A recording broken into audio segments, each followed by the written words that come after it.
In 1981, I was born in prison to a mother who was addicted to heroin. At 2 days old, I was placed in foster care and raised by a family who immigrated to this country from Mexico. And so my first language is Spanish.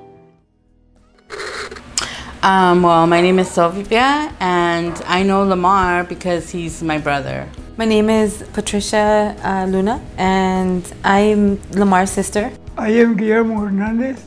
This is my son, Lamar Thorpe. How I grew up certainly shaped who I am today. I think it shaped my ability to fight. I grew up in a neighborhood where the state wanted to build a freeway and demolish all of the homes of the poor Latinos in East LA. And when you got to South Pasadena and Pasadena, the state was going to conveniently go underground to protect everybody's house. And so that type of injustice, that type of blatant disregard for people of color, for working poor people, of course, absolutely has shaped how I view the world and how I conduct myself in politics.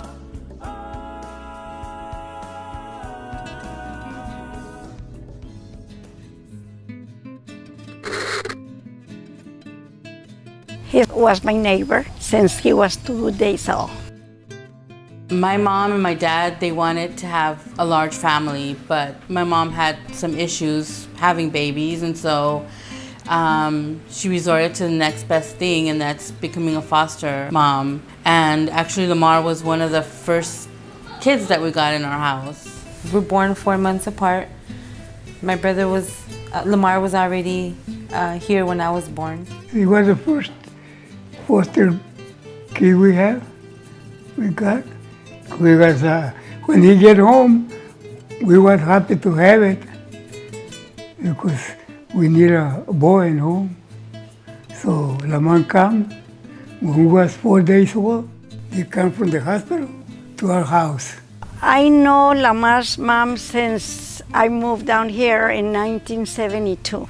Back in the days is when it was okay to go outside and play.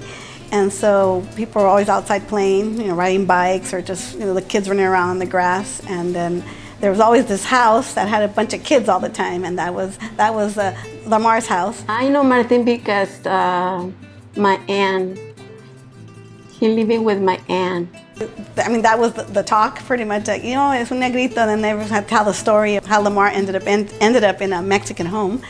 But at first glance, that's pretty much what everybody did. But then we're, oh yes, it's Lamar.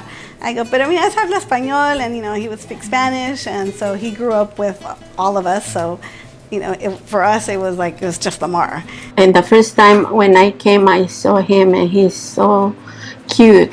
Then when we saw this little boy who was so cute, 2 houses down, and we're like, oh, how did he come to this house? And then that's when you found out that Lamar's mom was, a foster mother, and that whole thing happened. And it was like, so we started getting to know other little kids, but Lamar was the only kid who was black, of course, but to us, he was Lamar, and so he grew up as, just like one of us.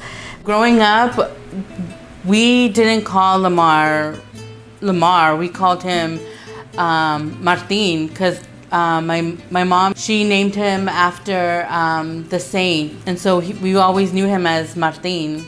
Growing up, I was not Lamar, I was Martin Hernandez. I was baptized as Martin Hernandez. I did my first communion as Martin Hernandez. The only time I was called Lamar was in public school, but even then, like the kids who were my friends, they knew me as Martin, they didn't know me as Lamar. We hospitals keep it for 3-4 months, and next month you're going to take him, or you go some other house. Time pass, and we still get in love with him, and we don't let him go.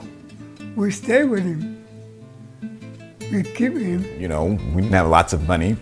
She fought for us to make sure with all the kids that we had, they still managed to at least make us feel like we had what we needed. I didn't grow up feeling like I was poor. I grew up feeling like I had enough. I had things that everybody else had. But in addition to that, so did my 6 or 7 other brothers and sisters, and so that's a lot of work. He would come up with these crazy ideas, and he always kept me on my toes. We had so much fun together. I remember when he started walking, came down to my house, and every time I used to come home from work, I used to see these little 2 kids, one blonde, the same age, one blonde and one dark, and playing together so beautiful. I wish I could have had a cell in those days, because there was a beautiful picture sitting on the ground.